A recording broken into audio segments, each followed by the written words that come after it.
So, ladies and gentlemen, I don't know why I'm saying like this, but in today's student interview, you are going to see the definition of, quite frankly, the laptop lifestyle that comes with having a social media marketing agency.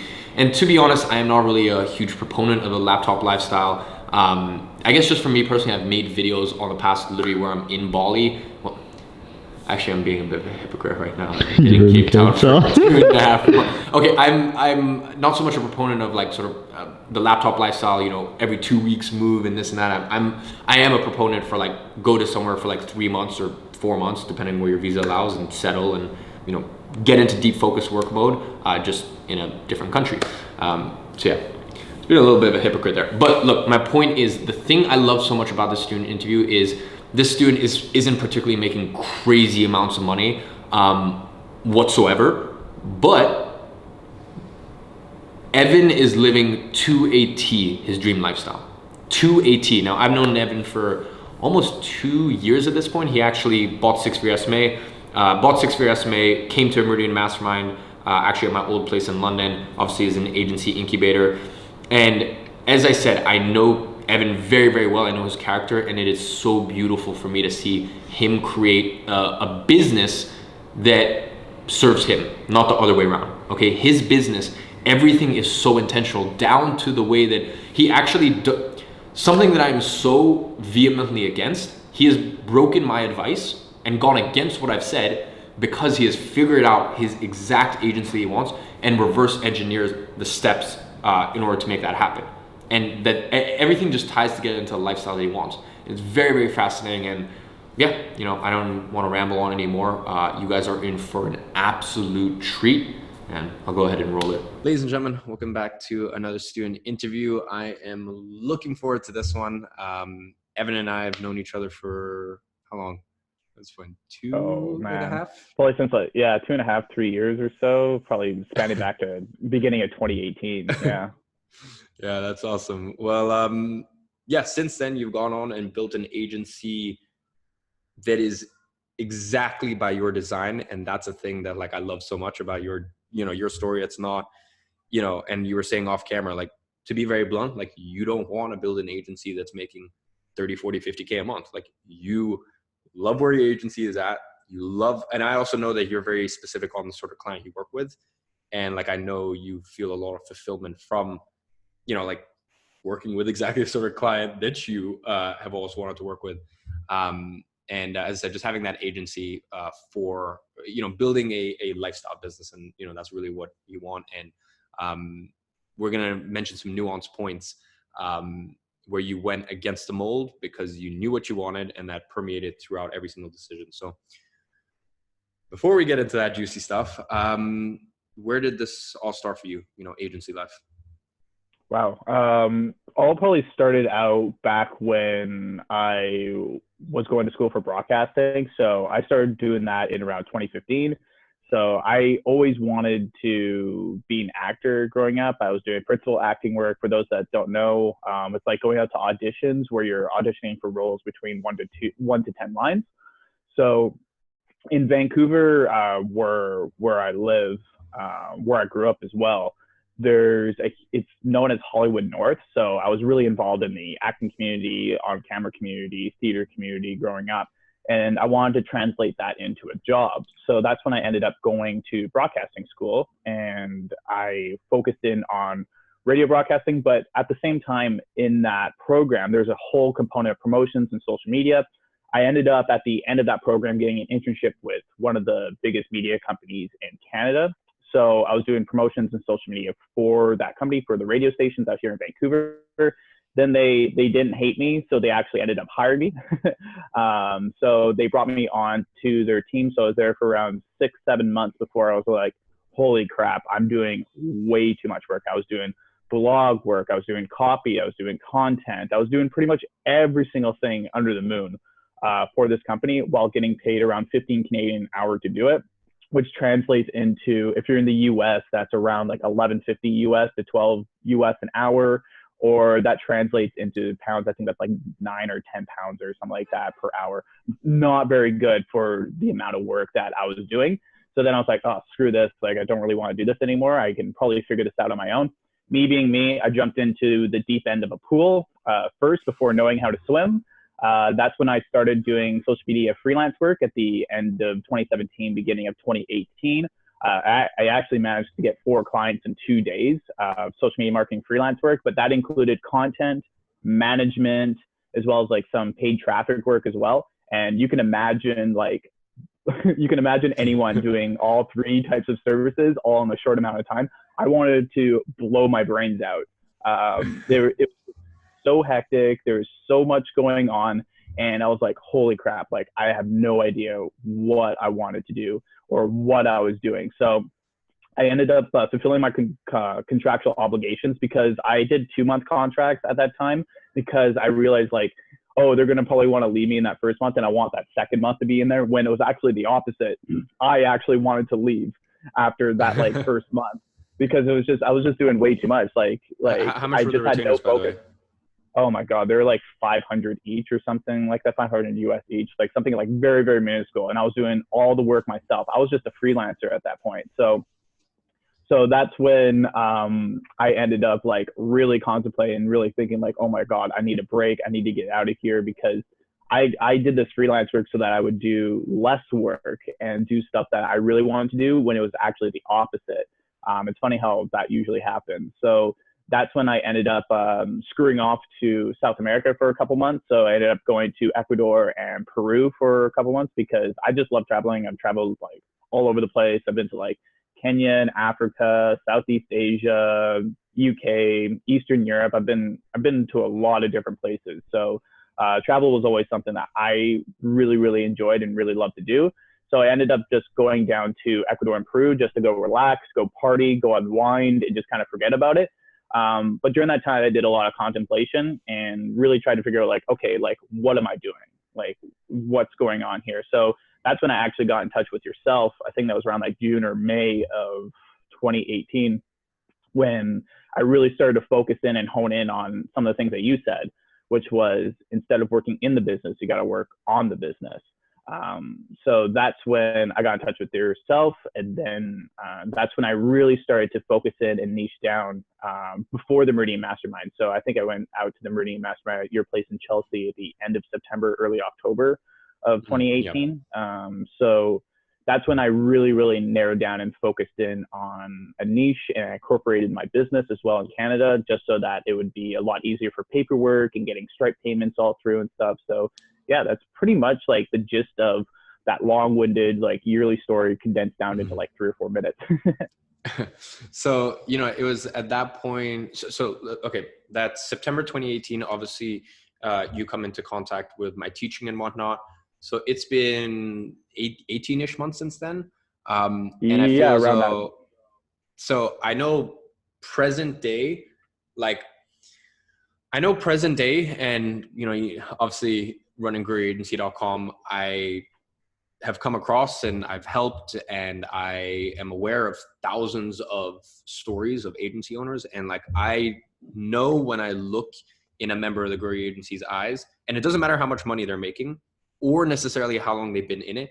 Like, I know when I look in someone's eyes when they are 100% content, and, or maybe not 100%, because I don't think anyone's 100%, but they are like at like a 9 out of 10 with their agency. And like, they know what they want from it. Like, they are not a slave to their agency. Their agency, you know, they really are the puppet master. They're pulling the strings. And I feel as though you've gone to that point truly with your agency. So give me that, give me the bridge 18 months between when you came into contact with the teaching, and like, was there a point where you wanted to take the agency to 20, 30K a month? Was there like, what sort of epiphanies do you come across? Yeah, so when I was at your place, I don't know if you remember, but I was making around 1,500, that was Canadian per month, which is around 1,200, 1,150 USD per month. And that was mainly just done with you, consulting campaigns at that point. So that's when I really honed in and I started focusing on like, okay, what do I have to do in order to build, I don't know if you remember these things called Bionicles, or why I even thought about them.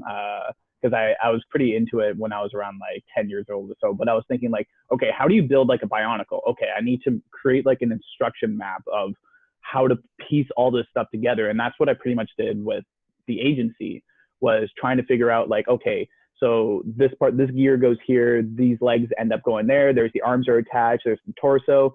So I pretty much just kind of took a step back and explored my options of, okay, what pieces do I need to implement in order for this to be created into a machine so that I can start.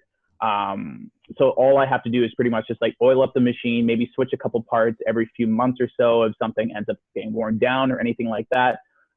So that's when I started building out a team. And that was one of the most important parts and aspects of me ending up to where I am now. So right now, over that span of 18 months or so, I've been able to grow my agency to around 4 to 6K USD per month right now, which is like nothing compared to what some of the people in this group are doing. But the people that I work with, like I enjoy working with them every single day. I enjoy talking with them. I've gone through a lot of trial and error myself with like different team members. Like I used to have a cold caller that I had like a year and a half ago. Right now I have a VA, I have 2 Facebook ad specialists, and I'm actually just in the process of hiring an appointment setter as well. So it's just finding those different pieces and trying to see which ones mesh well, which ones end up like complementing each other as well. So whenever the teams are all on the call with one another, like no one's like talking over each other. No one thinks that they're doing more than someone else. That's very, very important to keep everyone like very satisfied and very happy. So that was the biggest aspect, was just taking a step back and thinking like, hey, like maybe I have to be the one to like build the machine and just keep everything running as smoothly as possible. So yeah, that's been the biggest change over the last 18 months since I was at your place in Chelsea. So as you said, 4 to 6K a month, it is, I mean, to be very blunt, like it's a great sort of income, especially because you are an avid traveler, and that spending power when you're in South America is obviously it goes a lot farther. But so you're at a point with your agency, you'd say, where it is truly a lifestyle business, something you're doing to feed your lifestyle. Yeah, exactly. So the only reason why I'm still in Vancouver is I'm just waiting for my girlfriend. She just got a contract job with the government of Canada. So we're almost like, I was thinking about it, and I was just like, you know what, I'm just going to stick it out for the summer of Vancouver. Vancouver is absolutely gorgeous in the summer. It's it's probably one of my like favorite places in the world for any sort of like summertime activities, just absolutely gorgeous. So I just kind of sat down after I came back from Belize last November. I was like, okay, I have to kind of figure out like my life and logistics a little bit. At the same time, when you were leaving your place in Chelsea, very interesting is when I left my place in Vancouver and moved back into a suburban place in Richmond, which is just across the river from Vancouver. So I always found that really, really interesting as well. So right now I'm sticking around in Vancouver until around October, November-ish or so, when her contract's gonna be done. And then we're flying the coop pretty much. So she's saving her money her way. Me, I'm just continuing to do what I'm doing. Like I can just leave tomorrow if I really wanted to anywhere in the world pretty much. But yeah, I'm pretty much just waiting for her to get done, and then I'll be heading on out, because as everyone knows, like happy girlfriend, happy life. Is that the saying? I don't know. Still applies. Well, when the time does roll around that it's October, one of the very expensive, pretty much one of the main costs of traveling is obviously flights, but I guess that's something you won't have to worry about. And this is, the reason I want to touch on this is because obviously you directly go against what I say and what there's quite a few things that I'm very firm on. I want people to think for themselves, but there's a few things I'm extremely firm on. And one is that you never charge ad spend you never charge ad spend and take on that cost and take on that flow of money. But for you, you've done it. And that is because, once again, so strongly what you want from your agency. And then you can work backwards, and every single decision just realigns with that vision of what you want from your business. So can you basically, tell them what I'm alluding to? Yeah, so I've been doing travel hacking since around like 2016. So what that means is that I've been able to get various amount of credit cards. I probably have like 10 credit cards right now, or 11 credit cards, which for some people would cause them a huge amount of anxiety. But it's not like I'm spending thousands of dollars on each of those cards every single month. I pretty much strategize on the best cards for the Canadian side. the credit card industry. We don't get as much like benefits as we do if I were in the US, but I try to do it as well as possible. So pretty much I just kind of use the ad spend portion of, after getting service fee, I include ad spend in it, and I pretty much just pay for the ads myself because I just use the points from the ad spend. So if I'm charging, say, like $500 in ad spend per month, so that's an extra like 1,500 points that can go against, that can go onto my credit cards, which will actually end up fueling my habit of travel. So I just exchange that into credit card points. So that's how I've been able to pretty much, like, all my flights are just incredibly cheap. So when I flew out to London, when I was at the GrowYourAgency party this last, was it October or November? I'm trying to remember. I think it was October, yeah. End of October. So that flight from Vancouver to London, which usually costs maybe around 800 Canadian, which is around like 600 quid or so. It only really cost me, I think it was like 170 Canadian, which is around like 120 quid or so. So there's that flight. And then there's my flight to Belize and back, which included my exit fees as well from Belize, which was around like 140 or 150 Canadian. And then I just came back from Mexico this last January, and that flight was like 150 Canadian as well returned. So all those flights are all returned. It's not just like one way or anything like that, because I'm able to optimize my spending and optimize my points like the best way possible. And that's after just like years of learning the credit card system and stuff. So that's always something that I wish that they taught in school, but like what we do, they don't even teach in school. So they keep the best hidden secrets for the online platform. So yeah, that's pretty much like how I'm able to fuel my travel and my lifestyle as well while balancing the agency. Mm-hmm. Yeah, I mean, that's something that, like, well, first of all, two directions I want to go in after this. But first of all, that's something that I wish people had told me like immediately off the bat. Like, because I think if I had listened to people sooner about like getting an American Express, and I know basically maybe 1/100th of what you know about credit card travel. All I do is like I just have an Amex, and then any of the business expenses go on that Amex. But like, you know, now at least I got all these points sitting up, and realistically, I never have to. You know, I made the decision in 2019 that, like, I don't know, for different people for different people, they place different value or weight on different things. I actually realized like flying first class and business class actually doesn't really matter that much. Like I'm reading most of the time anyways. So now that I fly only economy, I basically never have to pay for flights ever again, just from what I was going to spend anyways on my card. So yeah, that's one thing that, like, if you're watching this, just honestly get a charge card. Get a charge card or a credit card. Obviously, charge cards are a little less, like, there's a little bit less of that stigma around them. But that's number one. And number two, I'm like 90% sure this is you. I swear you, like, you know, with the GrowYourAgency party, like I was telling everyone, like, oh, there's going to be a fire breather. There's going to be a magician. The best violinist in the UK is going to be, like, it's going to be huge. And like, I swear, like, was it you that messaged me and you're like, oh, I just thought you were taking the piss. Yeah, pretty much. I was like, no, you're fucking with me. How'd you enjoy the party? That's literally what I thought. When you started posting that, I'm like, no, that can't be real. That can't be true. The party was amazing, man. Yeah, it's 100% recommend if you're in London during that time. Hopefully you're having another one this upcoming October, because sorry, my throat's getting kind of croaked for right now. But yeah. Hopefully you're able to have one this coming October, because I would love to go and see and go back to London and see all you guys again. Yeah. I mean, especially why not when your flights are only 150 Canadian or whatever. Yeah. Okay, awesome. So look, you have kind of gotten your agency to a point where you want it, and you've gone through some testing, not only on what sort of team you want, what you want from your team. You also have, you seem to have a pretty good pulse on, like, what does your ideal client look like and what sort of client relationship do you want?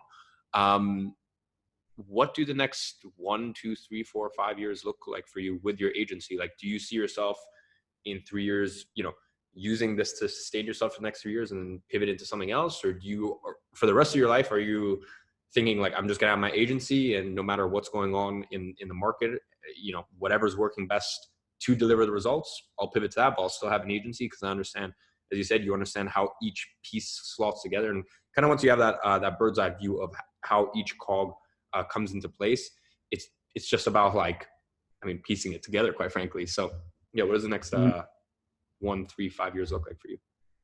I've only really looked at the next like 3 years or so. That's how my time frame for keeping the agency, because you never really know with like Facebook and Instagram and stuff if you're really focused in on that type of advertising. So I'm really honed in on Facebook advertising over the next 3 years, because I never know where the platform's going to go or like anything that's new coming up. It's like what you mentioned before, like if Snapchat was the big thing, like you would have a Snapchat advertising agency. So really over the next 3 years, I'm going to be catapulting that. So 3 years from now, I'll be 29. So I really want to hone in on my agency until around 30, and then really reevaluate and see how much money that I'm able to garner, that I'm able to have. And I really want to go into real estate. Especially international real estate is something that really, really interests me, because I want to own 4 different properties in like 4 different areas. First one being like here on the West Coast of North America, probably one of the most beautiful areas in the world. Another one would probably end up being Southeast Asia, another one either in Central or Northern South America, and then lastly, either in Eastern Europe or Western Asia, so around like Greece. I really loved, for some reason, when I was going through like the Balkans region, I really loved like Serbia, Bulgaria and stuff, and housing's still relatively pretty cheap out there as well. So I just pretty much want some home bases, so that all I have to do is just like have 4 different home bases that I can just travel back and forth from. So that's my ultimate goal as soon as I'm in my 30s. So the agency is mostly a vehicle in order for me to get there. So I know that's kind of contrary to what a lot of people, when they go into agency life, like, oh, I'm building up my agency over the next like 15, 20 years. For me, it's mostly just like a vehicle. It's like the niche that you pick. A lot of the people think that they're married to the niche that they pick, when a lot of the time, like it's very, very short term. Like you might only work in your niche for maybe 2 or 2.5 years, and then you might switch over to another niche or focus in on something else that might be of interest to you. So you just have to remember that like you're not married to like anything that you're going into, and don't think that you're trapped, because that's one of the worst things that like a lot of people in the mindsets that they have, especially right at the beginning, is that they think that they're trapped, either building out an agency or trapped in the niche that they have. When you're not. You have the flexibility and the freedom to kind of do whatever you want. But yeah, that's pretty much where I want to go over the next like 3 years, is to be able to gain more revenue, go out and travel to a whole bunch of places that I haven't seen before. I've only been out to 35, 36 countries. When I met this girl in Belize, she's been to like 55 countries. And I was like, holy crap, like that's you're where I want to go. So yeah, so that's pretty much like what I'm going to be focusing on over the next 3 to 5 years. Awesome. And I love how you mentioned there that you don't have to be you don't have to feel trapped, because that's the thing about having an agency. It's like, look, for me, to be honest, if I was to dismantle my agency today, it wouldn't be like, to be honest, I could probably get it done in 24 hours. If I was to dismantle my clothing line, it would be pretty tough. Like I have stock sitting in a warehouse. I have like operations. Like, oh my God, if I was to try to dismantle Grow Your Agency, it would probably be a 2-year shit show to actually finally get it done. So in the same way, because running an agency is so lean and streamlined, and you don't have to commit to an office, you don't have to be honest, you don't even have to commit to full-time employees for a long, long time. As you said, you don't have to be, first of all, you don't have to be trapped by it. And because it's such a cash flow business, like it's such a cash cow, it's like you can take, like, it's totally fine. You can take that money, you can not be an idiot and save that money, right? And live below your means. And then you got a good stockpile of cash. And when you do that, hey, buy 1 or 2 rental properties, live off the cash flow from that if you want. Like, go put that in a high dividend yield stock portfolio, live off the dividends. And like there's so many, or just take that money and pivot to being a more active real estate investor, like whatever it is that you want to do. Like, that's for me at the end of the day, like, I think, I got 2 businesses in Grow Your Agency and Gadzhi, my Gadzhi clothing line, that it's like, man, like at the end of the day, like in a lot of ways they own me. Whereas my agency is the one thing where I will always keep it out. My agency is that thing is my little bitch. Like that thing is a thing that gives me exactly what I want from life. You know, at the end of the day, like, you know, with Grow Your Agency, as I said, you know, I'm trying to achieve this huge thing of reforming education system and you know, building schools in underdeveloped countries. And you know, for me, Gadzhi is like my passion project. It's like just crazy to see people wearing like the clothing line and this and that. But you know, at the end of the day, for me, the agency is always the thing where I've built the system, I've put everything in place, and that, like, for me, that is the one business that is there to serve me. That thing is for me, and it's for my own selfish purposes, and it's my cash flow business, so I can buy whatever I want and go wherever I want and do whatever I want. And it's super cool that, like, as you said, you don't feel like, as I said, you know, I mentioned this a little bit earlier on in this interview. Like, it's just, you can look at an agent, you know, I'm at a stage where I can look at an agency owner's eyes and just tell that they are comfortable and they know exactly what they want from their agency. And like, they are so in control. Because look, you know, you've got agency owners out there making 30, 40, 50K a month profit, but they still don't have that same sort of like wisdom and just that same sort of groundedness that you have. So it's super, super awesome to see that. But yeah, yeah, I love those words right there. That's great compliment from yourself, and I really appreciate that. And that was one of the things that I noticed at the Grow Your Agency party as well. Like, going in there, I was still 26 at the time when I was at the Grow Your Agency party, and I remember the median age there of people were 18 to 22. Because I get called young by people, like, when I'm on calls with them, like, I'm talking to people in their 40s, their 50s, and they say that I'm super young and like I'm a go-getter. And then I was just thinking, like, oh, the Grow Your Agency party, there's literally like the median age there was like 19, 20 years old. And all these kids, like, they have so much ahead of them. And I just remember meeting like so many people, because I comment a lot in the community. I try to help as many people out as possible, because it's really hard. It's really hard in the beginning. And that was one of the things that, like, I noticed was like, oh, I had like 10, 15 people come up to me at the party, like, oh, are you Evan? And I was like, yeah. Like, oh my God, you like help me out in the group. Like, I had a few questions there and you were like there to help me. And I was just like, oh my God, everyone's just like a profile picture to me. But now I actually see like how like the spread of influence that you actually have commenting on the community. And you have to remember that we're still super young into this. And I think, like Gary Vaynerchuk said, like, we're not even going to be able to do anything useful with our life until we're 32 or something like that. So we still have such a long way away before we actually like really need to hone down and like really figure things out. Like, we're still in like testing phase in our 20s, like, go out and enjoy life a little bit. That's why I wanted to feed my lifestyle right now, because my parents, like, I remember when my parents, their parents got sick. So my grandparents got sick. And my parents had to take care of them. They had to take care of me. Right now, I'm in my 20s, so I have no kids to look after. Knock on wood for that one. No kids to look after, and I also don't have like my parents to look after either. So right now, it's the perfect time to go out and explore the world, go travel, go see some different things, go experience some like really cool shit. So so that's one of the things, like, also for your audience, because your audience is a little bit younger, around like 18, 19, 20. As well, some older people just like myself, but like, just like take a step back sometimes, figure out what you really want in life, because it's like, it's all short at the end of the day. We only have a finite amount of time, so we just got to go out and enjoy it. That's awesome. I love that comment. I know what you mean, because it's like, man, you know, like I joke sometimes. I'm like, the next thing is, it's gonna be like the like John, the 12-year-old middle school dropout millionaire. Like, it's like, you know, like the goalpost keeps getting like moved back. So I'm a middle school dropout. That's yes. So you see money. Yeah, there we go. That's the one. You know, and that's the thing. Like, it's almost, I mean, it's nuts because, you know, let's be honest, everyone kind of holds up all of these people and these profile pictures and these like characters, and like they compare themselves, and you know, it in a lot of ways it can feel as though a race against someone across the other side of the world, because you know their story and you think you should be at that point, when it's like, you know, as I said, it's just very cool to see someone so grounded and just, you know, like, look, like, you know, I got a dope ass business that's giving me exactly what I want from life, and I got a hell of a long time to achieve the things I want to achieve in life. And everything in life is cyclical. And not only is it cyclical, there are certain seasons when it makes sense to live a certain way. And you're in that season of your life and that stage of your life where, you know, as you said, like, you know, this is your time to be selfish and do what you want.